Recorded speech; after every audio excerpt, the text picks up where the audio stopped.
Alright po, so good morning po. So araw po ng Lunes. Ayan po, so kung mapapasin nyo, konti lang. Ayan po. So ayan po, so ngayon by schedule na po kasi. Okay na po itong ganito muna para hindi na sasagad yung mga kasama natin. Okay? Idol, start po. O ito, tignan nyo to. Taga saan na kasi Idol? Pangasinan? Bulacan. Okay, si Idol Bulacan. Ayan po. So, ayun o, tignan nyo po. So may lato-lato, may kalpintero. Andito na lahat ng ingay. Ha?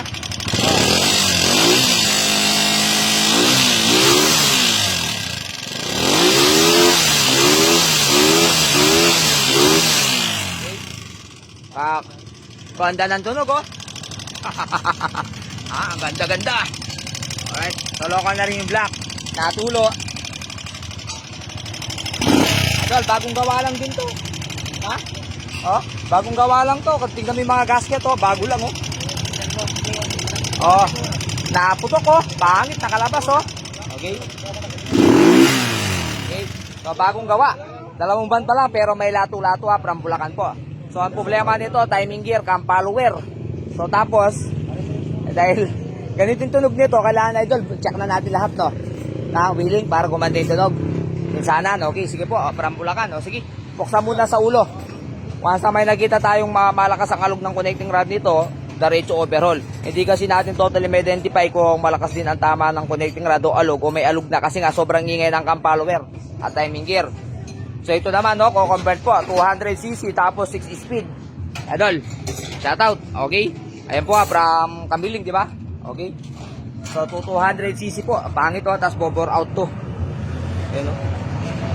Ayusin na lang. Ha? Matagal mo na. Oo. Totorno to. Tapos 200cc po. So ang problema, wala tayong available pa rin na cylinder head na 200cc, 175. 150, ganyan. Ang problema, yun nga, wala. So, ngayon kasi nakaschedule na ngayon to. Si Idol, nag-lift na para magawa na to. So, gagawin muna namin, pang samantala, sasalpak na muna yung dati niya cylinder head. Okay, na, Idol na. Lagay muna yun. So, ayusin na lang natin yung, yung dome niya para hindi umpok ang piston. Alright. So, ayan po. So, ito naman, rebore. 3 beses na natin itong pinilitan ng piston ring. Ngayon, umusok sa ulit. Okay, pero taon naman na. So ngayon suggest ko rebore na para taon na ulit bago usok. Oh, shout out Pogi. Alright oh. Okay ito. Ari po. Kayo po may ari. Taga gas? Taga San Boss. Kalayan. Ha? Kalayan. Kalayan ni Rona. Okay. Baliktad to. Kung kailan mo pinipigay ang class, dun siya umiingay, dapat dun sa tatahimik eh. Oh. Pero stock ah.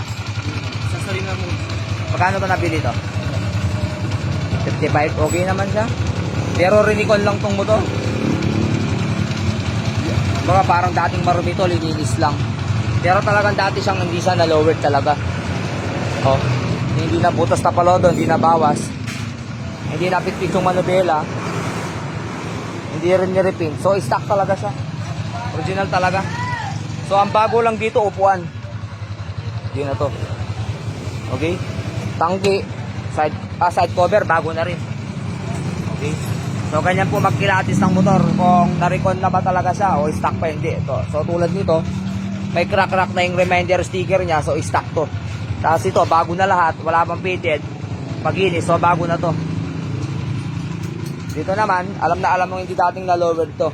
Kasi, hindi naman siya napukpok. Hindi naman siya na-repin kasi ayun o, luma na. Tapos, ito, bago na. Yung Batman niya. Shock cover, stock pa rin. Tapalodo. Okay. Tapalodo, bago na. Oh, hindi siya na-repaint, tapos bago. 55, hindi nalugi to sa 55. Tambucho, bago na rin. Tambucho, bago. Ito ng makina, oh, nagtutubig po, oh. Tubig, oh.